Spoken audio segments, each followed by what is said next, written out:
안녕하십니까. 저는 마흔을 바라보는 나이가 된 한 가정의 기둥이자 한없이 존경스러운 우리 어머니의 아들입니다. 돈이라는 게 참 있으면 있을수록 마음이 풍족해지고 안정감이 생기는 것이죠.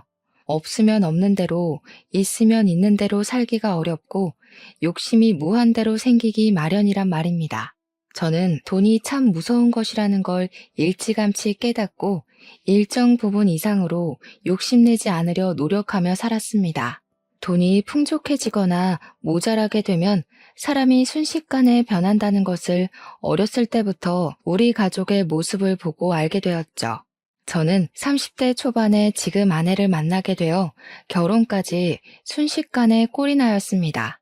우리 아내는 부모님이 계시지 않았고 꽤 이른 나이에 혼자가 되어 스스로를 보살피며 컸다고 했습니다. 고등학생이던 시절 어머니를 잃고 아버지는 알코올 중독자가 되어 하루하루를 술로 달래며 사셨다고 했습니다. 모종의 사건으로 인해 치료감 호소에 들어가게 되었고 알코올 중독 치료를 받던 도중 간이 급격하게 굳어가며 사망하게 되었다는 이야기를 아내에게 전해들었죠.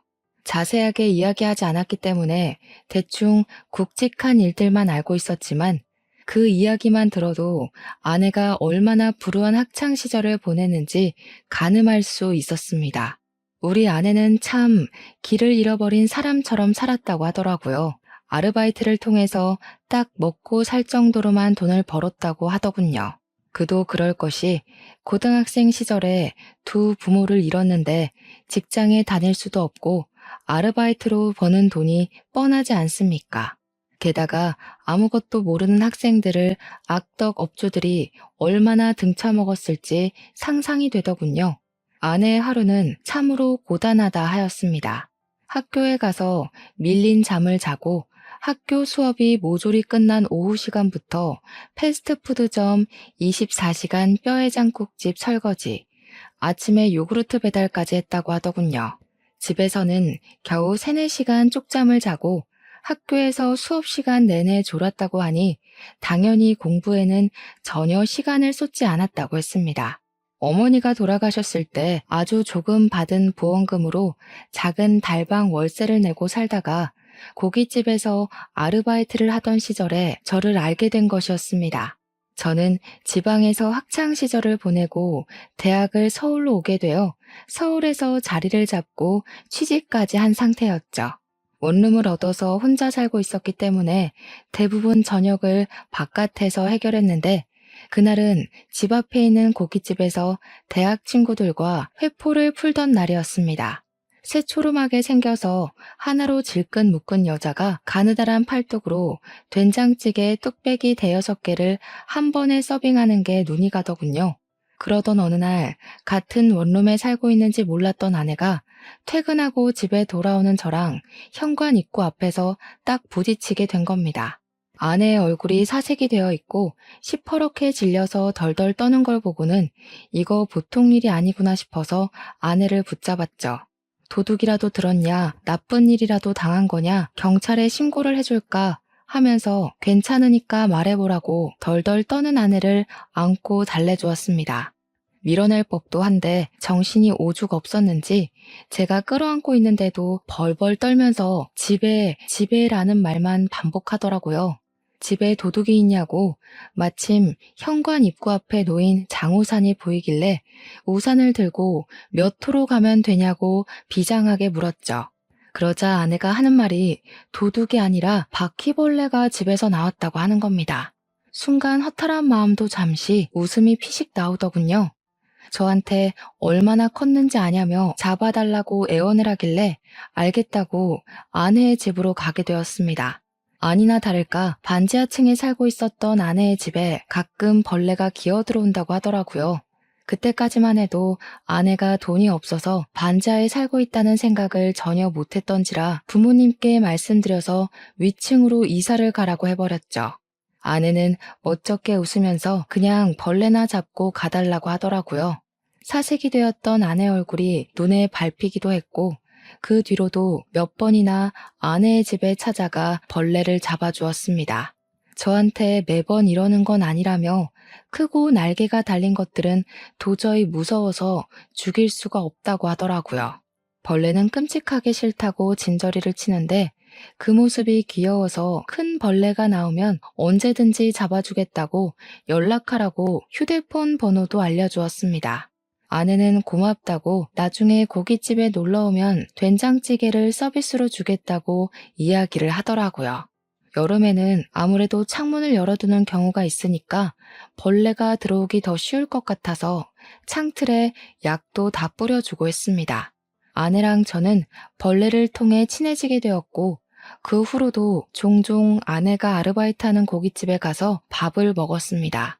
아내가 서빙을 하는 경우는 진짜 손님이 넘치게 많을 때만 가끔 도와주는 거고 평소에는 주방에서 일을 한다고 하더라고요. 요리 하나는 기가 막히게 한다면서 제가 갈 때마다 계란찜이랑 된장국수, 찌개를 서비스로 줬는데 진짜 너무 맛있는 겁니다. 그 맛을 잊기 힘들어서 생각날 때면 가끔 고깃집에 찾아가서 시켜 먹곤 했는데 사이드 메뉴를 시키려면 고기를 또 주문해야 하잖아요. 혼자 시켜 먹기에는 너무 양이 많고 고깃값이 부담되기도 하고 그래서 일을 어쩌나 싶었죠. 아내의 집에 일주일에 한 번 벌레 약에 죽은 놈들을 처리해주러 가야 했기에 그냥 대놓고 물어보았습니다. 벌레를 잡아주는 대신 가끔 집에서 된장찌개도 좀 해주고 국수도 말아주고 하면 안 되냐고 그게 너무 맛있다고 말이죠. 그랬더니 아내가 박수를 짝 치면서 완전히 가능하죠 하면서 안 그래도 뭘로 보답하는 게 좋을까 고민했었다면서 당장 밥 해주겠다고 하더라고요. 그렇게 우리 집에서 같이 밥도 먹고 그러다가 뭐 자연스럽게 눈도 맞고 연애도 시작하게 되었습니다. 그때까지만 해도 아내의 속사정은 몰랐기 때문에 실수를 몇 번 하긴 했죠. 아내가 속내를 털어놓고 나서야 진짜 힘들게 살았었구나 하는 걸 알게 되어 조금 부끄럽기도 했습니다. 제 인생은 나름 순탄하고 꽃길만 밟고 그랬거든요. 아내는 저보다 4살이나 어렸지만 생활력이 강한 사람이었고 이 사람의 집이 어떻고 조건이 어떻든 간에 함께 하고 싶다는 마음이 절절하게 들었습니다. 아내와 만난 지 몇 개월 지나지 않아 저는 아내에게 청혼을 했고 결혼을 하기로 약속했습니다. 아내는 자신만의 가정을 꼭 꾸리고 싶었다면서 저에게 청혼해줘서 고맙다는 말을 했습니다. 저와 아내는 사이좋게 손을 잡고 우리 고향집을 찾아가게 되었습니다. 우리 고향집은 그 지역 토박이었던 부모님께서 땅을 사서 바닥을 고르고 손수 벽돌을 올려 지으신 집이었습니다. 우리 아버지께서 어린 시절부터 고생하시면서 자수성가하신 분이셨는데 당시 고향 땅값이 그리 비싼 편은 아니었습니다. 개발이 되지 않은 낙후된 지역이기도 했고 평야만 만개한 그런 동네였거든요. 아버지는 토박이셨기에 그곳에서 평생 살기로 마음을 먹으셨고 돈이 생길 때마다 한 푼, 두 푼 모아 고향 땅을 사들이고 있었습니다. 나중에 자식들, 손주들 모두 한 동네에 모여 살기를 꿈꾸시며 모은 땅이셨죠. 그런데 그 지역이 신도시로 지정이 되면서 개발이 되고 땅값이 어마어마하게 오르기 시작한 겁니다. 대기업 공장부터 시작해서 평야뿐인 땅에 신식 쇼핑몰에 호텔에 각종 편의시설까지 없는 게 없는 동네가 되어버린 거죠. 당연히 그 일대 땅을 가지고 있던 아버지는 떼부자가 되었고 고향에 상가 건물을 2채나 올리게 되었습니다. 이제 결혼해서 손주들만 떡하니 안겨주면 된다고 말씀하시던 아버지께 제가 만나는 아가씨를 데리고 가겠다고 하니 아주 난리가 난 거죠. 저희 어머니는 상다리 부러지게 음식도 직접 하시고 아버지는 터미널까지 외제차를 직접 끌고 나오셨고요. 그 차로 말할 것 같으면 평소에는 애지중지 하셔가지고 배터리 방전만 되지 않게 시동만 살포시 거는 그런 차였거든요. 그런 외제차를 타고 집 앞에 딱 도착했는데 우리 집이 진짜 낡았거든요. 아버지께서 손수 지은 집이라 그런지 손볼 곳도 많은 집이었고 정말 노후된 벽돌집이었어요. 우리 아내는 아버지께서 땅을 팔아 부를 축적하셨다는 걸 전혀 몰랐으니까 저한테 슬쩍 물어보더라고요. 혹시 우리 집이 카푸어 집은 아니냐고요. 그래서 그게 무슨 소린가 했더니 차는 누가 봐도 관리가 잘 된 번쩍번쩍한 슈퍼카인데 집이 너무 후져서 그런 것이었죠. 빚내서 차만 좋은 걸 끌고 다니는 건 아닌가 슬쩍 걱정이 됐대요. 아버지께서 그 이야기를 얼핏 들으시고는 절대 아니라고 이 집이 자기가 지은 집이라 허물지 못해서 그런 거라고 껄껄 웃으셨습니다.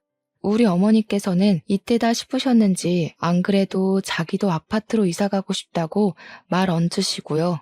부모님은 아내의 이야기를 전부 들으신 이후에 참 마음으로 겉으로도 예뻐해 주셨습니다. 고등학생 때 부모님을 모두 잃고 혼자 살아오느라 얼마나 힘들었겠냐고요. 우리 아들은 초중고를 다 이 동네에서 부족함 없이 살아왔기에 그런 마음을 잘 모를 거라고 손을 잡고 토닥여 주셨죠. 우리 아버지께서 없는 살림에 한 푼 두 푼 모아서 자수성가하신 분이라고 했지 않습니까? 그래서 그런지 치열하게 살아야만 했던 우리 아내가 마음에 걸리셨었나 봐요. 저보다 더 친자식처럼 아껴주시기 시작했어요. 결혼도 아직 안 했는데 용돈부터 막 찔러주시고 인사드린 이후에는 아내 생각나서 샀다면서 옷 같은 것도 사다 주시고 말이죠. 우리 아내 역시 부모님에게서 받지 못한 사랑을 우리 부모님께 전부 받는 것 같다면서 너무나도 행복해했고 축복 속에 결혼식을 올렸습니다. 결혼 이후에도 서울에서 쭉 생활을 하다가 우리 마음에 걸리는 것이 하나 생겼습니다. 바로 임신이 되지 않는다는 것이었죠. 아내랑 저랑 병원에도 가봤지만 몸에 문제는 전혀 없는데 자연 임신이 잘 되지 않는 것이었습니다. 시험관을 해야 할까 고민도 했는데 아내가 천천히 기다려보면 안 되겠냐고 하더라고요. 시험관 시술이 엄청 아프고 고생이라는 걸 들었던지라 선뜻 시술을 하자고 말도 못하겠더군요. 어머니께서는 애가 왜 안 들어설까 하고 걱정도 하시고 은근히 손주 보고 싶다고 보채기도 하셨지만 그때마다 아버지께서 어머니를 말리셨습니다. 어련히 아이들도 계획이 있고 노력하고 있지 않겠냐고 스트레스 주면 더 나쁘다고 하시면서 말이죠. 그렇게 서울과 고향집을 왔다 갔다 하면서 지내던 도중에 제가 다니던 회사가 외국계 회사로 인수가 되면서 제 자리가 위태위태해졌습니다. 한순간에 경영진이 물갈이 되면서 구조조정이 시작되었고 희망 퇴직자를 조사하기 시작했습니다. 저는 고민을 하다가 윗선에서 그동안의 실적이 부족했던 것을 걸고 넘어지길래 권고사직이구나 싶어서 희망퇴직을 신청하게 되었습니다. 갑자기 백수가 되어버리고 나서 저와 아내는 앞으로의 생활을 어떻게 해야 할지 몰라 무기력해졌습니다. 그 소식을 들은 아버지께서는 저에게 고향에 내려와 본인이 관리하던 건물 관리를 해보는 게 어떻겠냐고 권유를 하셨습니다. 서울 물가를 감당하는 것도 힘들긴 했고 아내도 부모님 곁에서 살아보는 게 어떻겠냐고 하더라고요. 저는 결국 그 권유를 받아들이기로 했고 바로 짐을 싸서 고향으로 내려가게 되었습니다. 아버지께서 애지중지하시며 관리하던 건물을 제가 이어받게 되었습니다.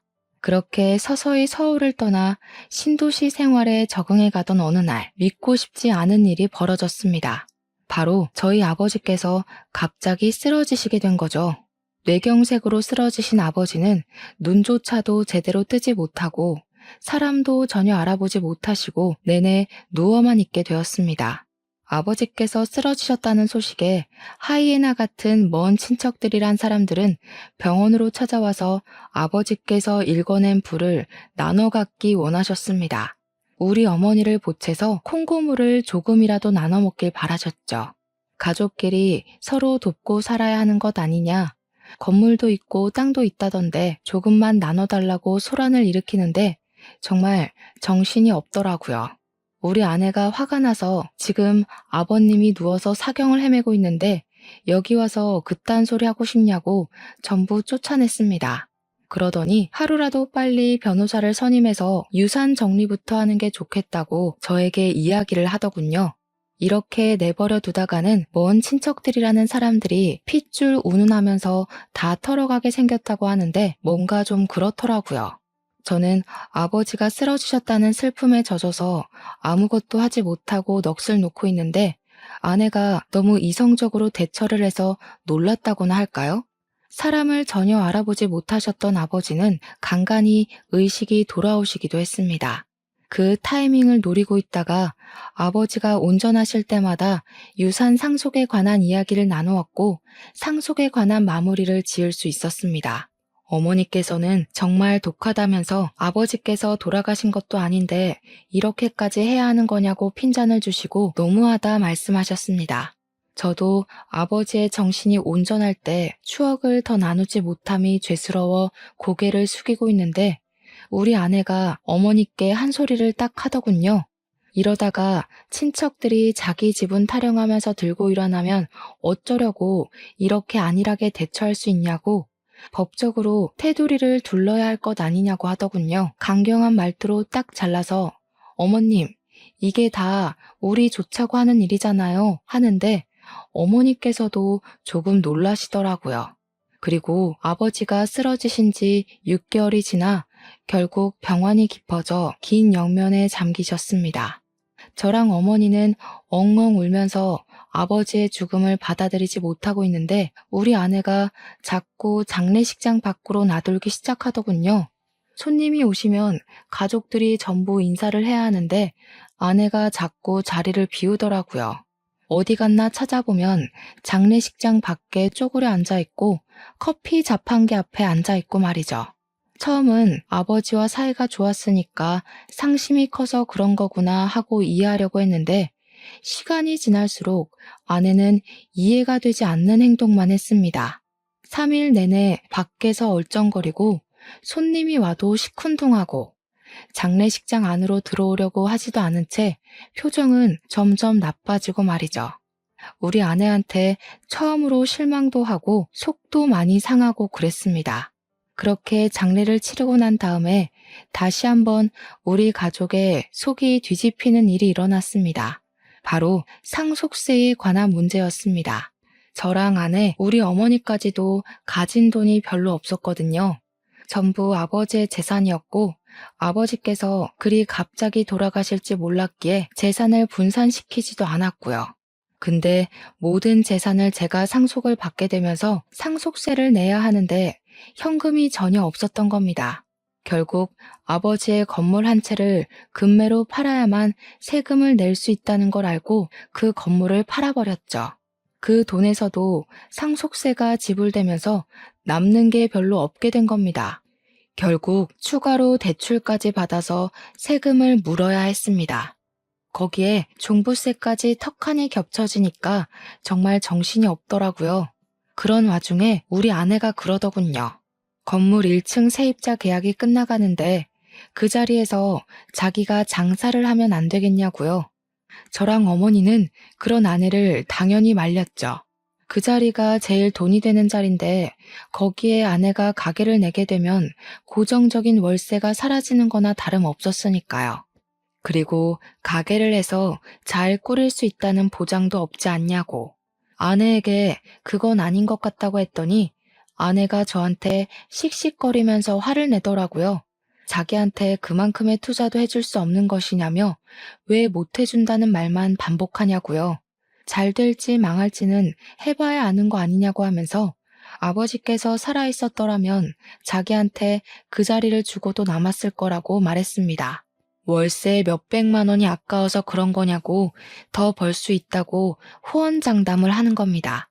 어머니께서는 머리 아프다고 하시며 부부 문제는 부부가 알아서 하라고 하시는데 아내는 끈질기게 저를 설득했습니다.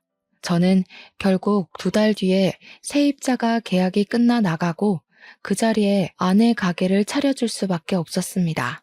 저한테 지금 와서 취직이 되는 것도 아닐 거고 자영업밖에 할 수 있는 게 없지 않냐고 꾸준히 이야기를 하는데 저도 설득되고 만 것이죠.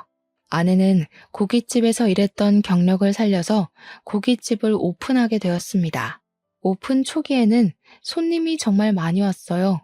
우리 아내 음식 솜씨가 정말 좋기도 했고, 반찬들이나 사이드 음식들이 맛있어서 그런지 사람들이 점심에도 점심 메뉴를 먹으러 찾아왔었죠. 문제는 저희가 재료 단가에 눈퉁이 맞고 있었던 겁니다. 저렴한 고기를 웃돈 주고 사고 있었던 거죠. 그렇게 몇 개월의 시행착오를 거친 뒤에서야 겨우겨우 자리를 잡았습니다. 고깃집을 하려면 가장 중요한 반찬이 뭔지 아십니까? 된장찌개? 열무국수? 김치? 전혀 아닙니다. 바로 파절이입니다. 나머지는 완제품을 팔기도 하고 도매상에게 조달받아서 하면 되는데 파절이는 그게 아니거든요. 우리 부부는 파절이에 나오는 파채만 도매상에게 공급받고 있었는데 하필 그 업체에 문제가 생기고 만 것이죠. 그래서 파채를 받아올 수가 없게 되어서 일일이 파를 채칼로 썰어야 하는 일이 벌어지게 된 것입니다. 저랑 아내랑 둘이 아무리 썰어대도 시간이 너무 오래 걸리고 하루빨리 파채 공급을 알아봐야겠다고 생각한 찰나 신도시에 대기업 공장들이 많이 들어왔다고 했었잖아요. 거기 중 한 곳에 이력서를 넣어두었는데 최종 합격했다고 연락이 딱 온 겁니다. 저는 당장 출근을 해야 하지, 일손은 모자라지, 아내는 결국 어머니에게 도움을 요청할 수밖에 없었죠. 아버지와 사별하고 기운이 없었던 어머니께서는 고민 끝에 일손을 도와주기로 하셨습니다. 저야 어찌 보면 너무나도 감사한 일이었죠. 무기력하게 지내던 어머니께서 일이 바빠지니 점점 활력도 도는 것 같아 보이더라고요. 저는 2교대 근무를 하면서 공장 일에 적응하고 있었고 아내는 가게를 열심히 꾸려가고 있었습니다. 교대 근무를 하다 보면 일상 패턴이 완전히 뒤바뀌게 되거든요. 그날은 아침에 퇴근을 하고 집에서 자고 있었는데 시끄러운 소리가 들리더라고요. 뭔 일인가 싶어서 잠결에 귀를 쫑긋하니 어머니와 아내가 싸우고 있는 게 아니겠습니까? 저는 자다 깨서 거실에 나가 무슨 일이냐고 물어보았습니다. 그러니까 우리 어머니께서 하는 말이 더는 일 못 도와주겠다면서 직원을 구하라고 하시는 겁니다. 우리 아내는 갑자기 이렇게 일을 못하겠다 하시는 게 어디 있냐, 새 사람 구할 때까지만이라도 일을 도와달라고 하고 있었죠. 어머니께서는 어이없어 하시며 말을 하셨습니다. 내가 무슨 돈을 받는 것도 아니고 이런 무료 봉사 더는 못하겠다. 사람이 어떻게 그리 속물일 수가 있어? 내가 살다 이런 애는 또 처음 본다. 하루 종일 파채 써느라 눈도 맵고 손끝까지 매워서 저리기까지 하는데 월급도 제대로 안 주는 게 말이니? 어머님, 가족끼리 무슨 월급을 받으면서 일을 한다고 그러시는 거예요. 파채 써는 일만 아니면 사람 쓸 일도 없어요. 가게 사정 다 아시면서 돈 하는 게 너무 하시는 거죠. 제가 하루빨리 업체랑 계약해서 조달받던가 해야지. 왜 갑자기 파채들이 품절 현상이고 이러는 건지 정말. 저는 아무리 그래도 우리 어머니에게 월급은 제대로 주면서 일을 시키는 줄 알았단 말이죠. 무슨 일이냐고 자세하게 말을 해보라고 하기도 전에 줄줄 이야기를 하는데 머리가 어지러울 정도였습니다. 제가 가만히 있자 어머니께서도 씩씩거리면서 그게 다가 아니잖아 하면서 말을 이어나가시더군요. 그게 전부면 말을 안 해. 밑반찬 만들어야 한다고 김치 담가, 샐러드 만들어 파채 썰어. 서빙까지 하는데 월급을 안 줬잖니. 일손 모자란다고 옆집 아줌마까지 끌어들여 놓고는 일당으로 3만 원 덜렁 주는 게 맞다고 생각하니 정말? 내가 옆집 아줌마 얼굴 보는 게 부끄러워서 고개를 못 들고 다녀. 제가 놀라서 아내에게 진짜냐고 물어보니 아내가 저를 표독스러운 얼굴로 바라보면서 말하더라고요. 그럼 어떡해? 가게 유지하는 비용이 한두 푼인 줄 알아? 우리도 먹고 살려면 인건비를 아껴야 한단 말이야. 그리고 5시간 설렁설렁 일하고 일당 3만 원 받으면 괜찮은 거 아닌가요? 아내의 계산법이 참으로 이상하다는 생각이 들었습니다. 최저시급이라는 게 존재하는 시대에 5시간에 3만 원이면 말이 안 되는 금액인 거죠. 거기다가 고깃집 일이라는 게 조금 힘든 것도 아니고 얼마나 노동인지 다들 아시지 않습니까? 저처럼 남자가 일하는 것도 힘에 부치는 일인데 아내에게 돈 가지고 짜게 구는 건 너무하다고 이야기를 했습니다. 그러니까 아내가 억울해하면서 집안을 위해 하는 일인데 자기한테만 뭐라고 한다면서 너무한 것 아니냐고 항변을 하더라고요. 저는 꿋꿋하게 살얼음판인 집안 분위기를 견뎌내며 출근을 했고, 어머니께서는 다툼 이후에 고깃집으로 출근하는 것을 그만두셨습니다. 아내는 몇 번이나 어머니께 일을 좀 도와달라고 요청을 하다가 결국 안 되겠는지 새 직원을 구해서 쓰기 시작하더라고요. 하지만 월급도 짜고 할 일은 많고 하니 아르바이트생들이 며칠 견디지 못해 일을 그만두고 떨어져 나가기 시작했습니다. 자연스럽게 일손이 부족하니 식사가 점점 밀리게 되고 가게의 평판은 떨어지고 손님들이 찾지 않는 고깃집이 되고 말았습니다. 재고는 남아돌기 시작하는데 고기라는 게 유통기한이 긴 재료도 아니잖아요. 그러다 보니 빚만 점점 늘어나기 시작했습니다. 매출이 줄어드니까 당연히 우리 아내가 떠안아야 할 것들이 생기기 시작한 것이죠. 어느 날은 또 아내랑 어머니께서 다투고 있길래 무슨 일인지 물어보았습니다. 이야기를 들어보니까 어머니께서 한 달에 2번 주말에 하시는 봉사가 있으셨거든요. 무료 급식소에서 급식을 나눠주는 봉사였는데 아버지의 뜻이 있었던 봉사였고 어머니께서도 무척이나 뿌듯해하시며 쭉 이어오셨어요. 아버지께서 어린 시절 고생을 하시면서 배 골아 힘들었던 기억을 잊지 못해 시작한 봉사였습니다. 아내 가게에 고기가 남기도 하고 썩어가는 재료들이 있으니까 상하기 전에 그 재료들을 가지고 급식 봉사를 하겠다고 하셨나 봐요. 아내는 좋은 마음으로 내어드리기는커녕 그냥은 못 드리니까 돈을 내고 가져가라고 했다는 겁니다. 어차피 시간이 지나면 아무것도 하지 못하고 그냥 쓰레기가 될 재료니까 싸게 달라고 했더니 아내가 정가에 가져가라고 했대요. 글쎄 도매가도 아니고 가게에서 파는 정가의 유통기한에 가까워오는 고기를 가져가라고 하니 얼마나 기가 막힙니까? 순수한 마음으로 봉사를 하러 다니시는 어머니한테 장사를 하려고 드니 어머니께서 열이 잔뜩 받으신 거죠. 어차피 내버려두면 음식물 쓰레기로 처리될 것들을 불우한 이웃을 위해 쓰는 게 뭐가 어렵냐고 아내에게 소리를 치신 겁니다. 그러니 우리 아내고 콧방귀를 픽 끼면서 선을 세게 넘어버리고 말았던 거죠. 그 사람들 도와서 얻는 게 뭐가 있는데요? 고기 맛 좋다고 우리 가게 와서 회식이라도 하겠대요? 거지새끼들이? 그 말에 저도 경악을 금치 못했고 우리 어머니께서도 부들부들 떨다가 아내의 뺨을 확 후려치셨습니다. 저는 어머니의 행동에도 놀랐죠. 아내 역시 뺨을 맞았다는 게 충격이었는지 아무 말도 못하고 어머니를 노려보고 있더라고요. 우리 어머니께서는 아주 침착하게 아내를 향해 깊은 분노를 표출하셨습니다. 너 원래 이렇게 못돼 처먹은 애였니? 우리 남편이 너 고생하며 자랐다고 안쓰럽다고 챙긴 게 내 평생의 한이다. 이렇게 못되고 막대 먹은 아이인 줄 알았으면 진즉에 우리 집에 들이지도 않았을 거야. 마음을 곱게 쓰지 않으니까 너에게 아이도 들어서지 않는 거야. 이 양심도 없는 계집애. 어머님, 어떻게 아이가 들어서지 않는 이유를 거기다가 갖다 붙여요? 마음을 곱게 쓰고 봉사를 하면 애가 들어선다고 누가 그래요? 꿈에 삼신할미라도 나와서 이야기를 해주시던가요? 어머니를 비꼬면서 또박또박 말대답을 하는데 그 꼴을 보고 있자니 제가 다 열이 받고 화가 나더라고요. 그래서 아내에게 소리치면서 이야기를 했죠. 우리 어머니한테 그게 무슨 발버릇이냐고요. 솔직히 내가 생각해도 너 너무 많이 변한 것 같다. 처음 만났을 땐 이렇게 돈 타령하는 애도 아니었다고 합니다.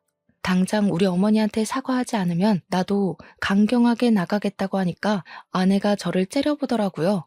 무서울 줄 알고? 이제 공장 출근하면서 돈 좀 번다고 유세 떠는 거야 뭐야? 솔직히 당신이 나한테 해준 게 뭐가 있어? 내 일을 도와줬어, 뭘 해줬어? 타지에 와서 친구도 없이 괴로워하는 나한테 당신이 내 친구가 되어주긴 했어? 너무한 게 누군데?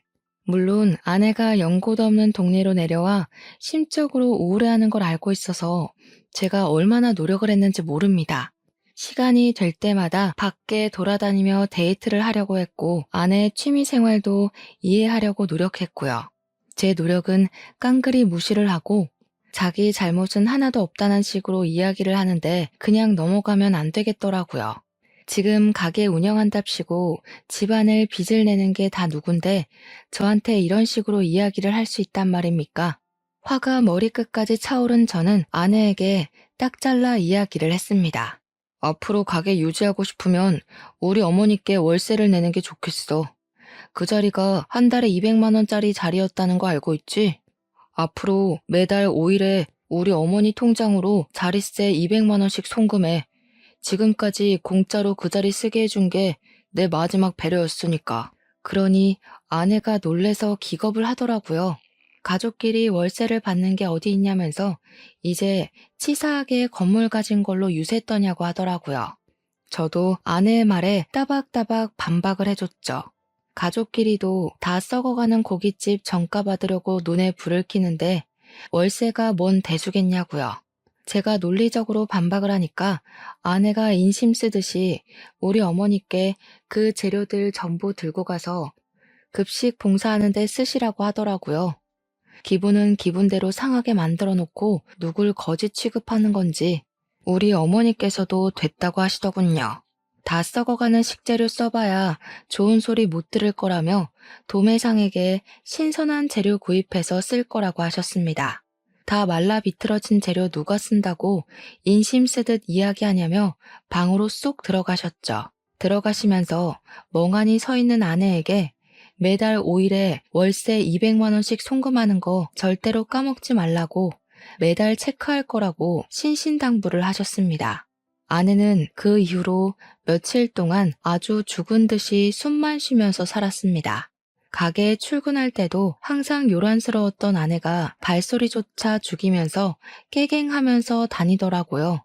그렇게 며칠이 더 흐르고 월세를 준비하려고 했던 5일이 되자 아내는 태연한 척하면서 출근 준비를 하더라고요.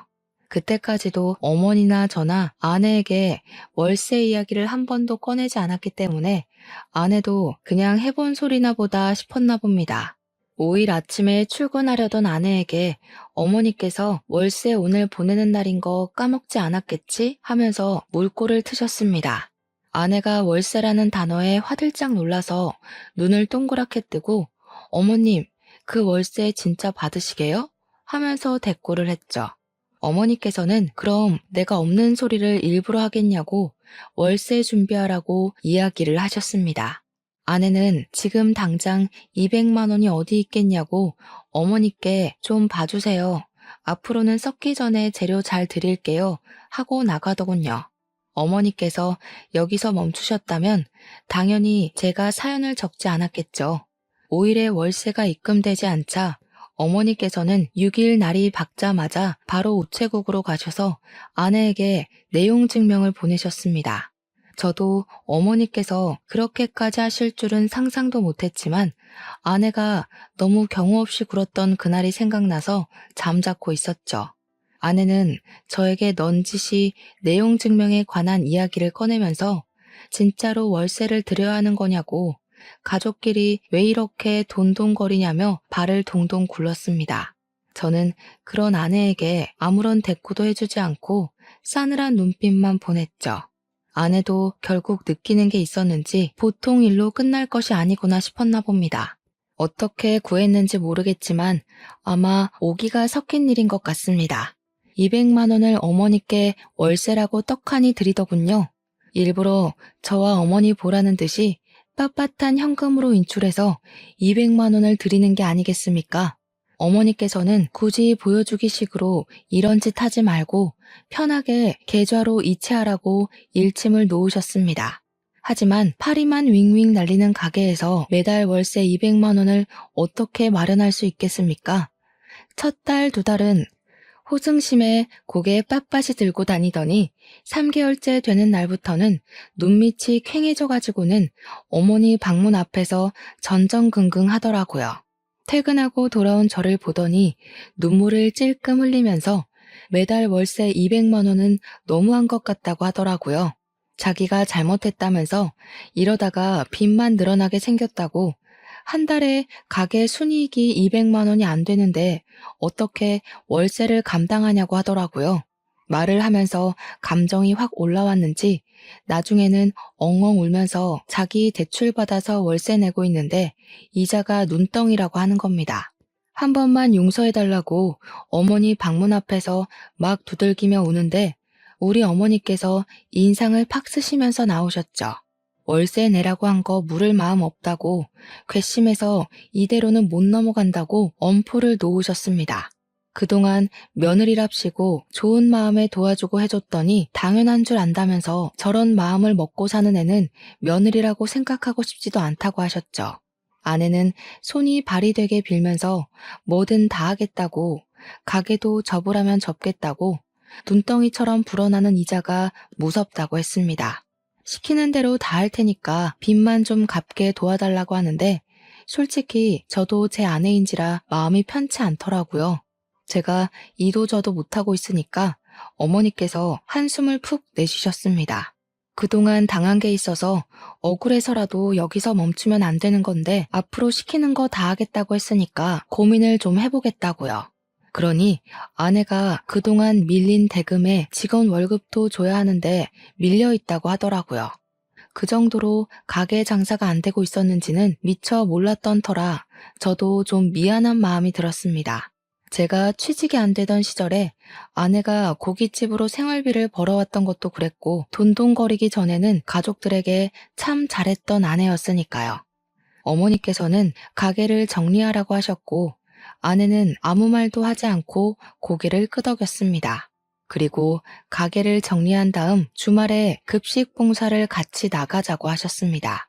그러면 여태 가게에 들어간 돈 정리를 해주겠다고 다음 달에 당장 갚아야 할 돈이랑 밀린 대금들을 처리할 수 있게 해주겠다고 하셨죠. 아내에게 별다른 선택지가 있겠습니까? 그냥 알겠다고만 했죠. 한 달 만에 가게 문을 닫아버리고 아내도 결심을 한 건지 정말로 어머니를 따라서 격주로 봉사를 다니기 시작했습니다. 처음에는 무료 급식일이 그렇게 고된 일인지 몰랐다면서 저를 붙잡고 앓는 소리를 내면서 죽겠다 죽겠다 하더라고요. 저도 몇 번 아버지 따라서 해봤는데 수백 명의 급식을 준비하는 일이 쉬울 리 있겠습니까? 아내에게 버텨내야 하는 수밖에 없다고 했죠. 처음에는 죽겠다고 하던 아내가 점점 요령이 생기고 재미가 붙었나 보더라고요. 봉사하면서 뿌듯한 마음이 든다면서 격주로 가던 봉사를 기다리고 있더군요. 우리 아내 음식 솜씨가 좋아서 그런지 주변 칭찬도 자자하고 메뉴 정하는 것부터 자기가 만든 음식을 먹고 행복해하는 사람들을 볼 때마다 반성이 되더라고 하더이다. 그러면서 저에게 어머니와 오해를 풀고 싶다고 이야기를 나누자고 먼저 요청을 하더라고요. 그때까지만 해도 우리 어머니께서는 아내에게 있던 불편한 감정이 남아있던 상황이었습니다. 아버지의 장례식장에서의 일도 그렇고 돈에 환장했던 아내에게 실망을 깊게 한 탓이었죠. 자리를 마련하긴 했지만 쉽게 입을 열지 못하던 아내는 소주 한 잔을 입에 털어놓고 본인의 이야기를 하기 시작했습니다. 저와 어머니는 이내 경악을 하고 말았습니다. 아내는 어릴 때 알코올 중독자인 장인 밑에서 갖은 피해를 받으면서 자랐다고 하더군요. 장모는 이혼도 못하고 어린 아내만 데리고 야밤에 도망을 쳐 서울 구석진 곳에 자리를 잡고 살았다 했습니다. 그러던 도중 장모가 암에 걸리게 되면서 치료도 제대로 받지 못한 채 돌아가시게 되었는데 그 사실을 어떻게 알았는지 장인어른이 장모의 장례식장에 찾아와 행패를 부렸다고 했죠.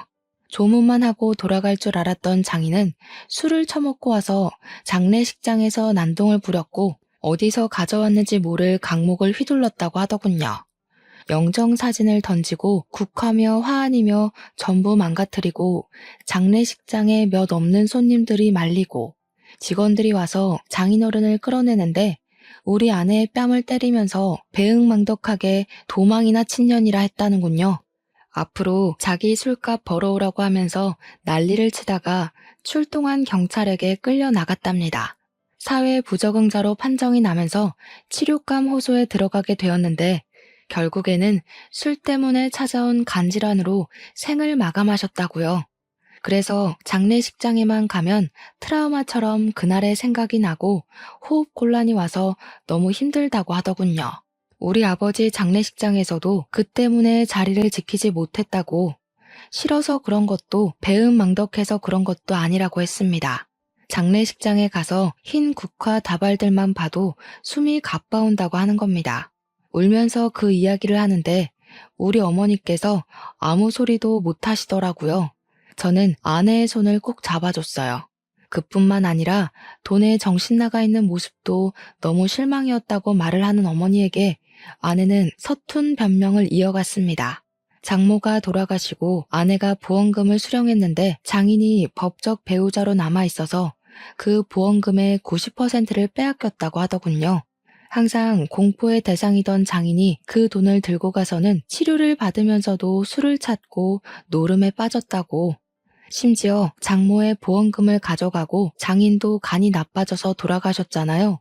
근데 자식인 자신한테 재산이 상속되지 않았다고 했어요. 알고 보니 장인에게는 내연녀가 있었고 그 둘 사이에 자식도 있었다는 겁니다. 내연녀랑 낳은 아이에게로 모든 상속인이 설정되어 있었고 나중에서야 그 사실을 알고 호적을 떼어보니 모르는 애가 동생으로 들어와 있었다고 하더군요.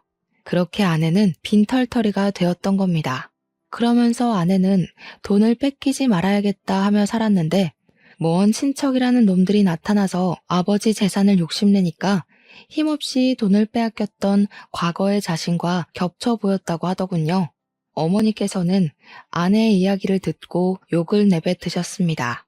아내는 자기가 상처가 있어서 그랬던 거라고, 잘못했다고 용서해달라고 울었어요. 봉사를 하고 지내면서 자기도 마음을 다시 먹게 됐다고 했습니다. 이제 가진 것에 충실하게 살면서 욕심도 부리지 않을 거라고요. 그리고 저의 손을 잡으며 미뤘던 시험관 시술을 하자고 말했습니다. 우리 부부에게도 아이가 필요한 것 같다고 하더군요. 아이를 갖겠다는 소리에 어머니의 얼굴이 조금 풀리시기도 했습니다. 아무튼 저희는 모든 오해를 풀고 웃으며 자리를 마무리했어요. 그날 이후로 8개월 동안 주사를 맞는 고통과 정기적인 검사를 통해 시험관 시술에 성공했고 아내는 쌍둥이를 임신하게 되었습니다. 아이를 가졌다는 소식에 남아있던 모든 앙금을 털어낸 어머니는 아내를 다시 보살피기 시작하셨죠. 그렇게 시간이 흘러 벌써 임신 6개월 차가 되었습니다. 쌍둥이라서 임신 8개월쯤 되면 수술을 통해 출산을 하자고 하셔서 2달간 열심히 먹고 놀고 할 예정입니다. 아빠가 된다는 마음에 설레기도 하고 실감도 나지 않고 그러네요. 걱정이 되기도 하지만 우리 부부 그리고 우리 가족이 돈독해진 만큼 어떠한 고난도 잘 이겨낼 수 있을 거라 믿어 의심치 않습니다. 제 이야기를 끝까지 들어주신 여러분에게도 꼭 복이 있길 바라겠습니다.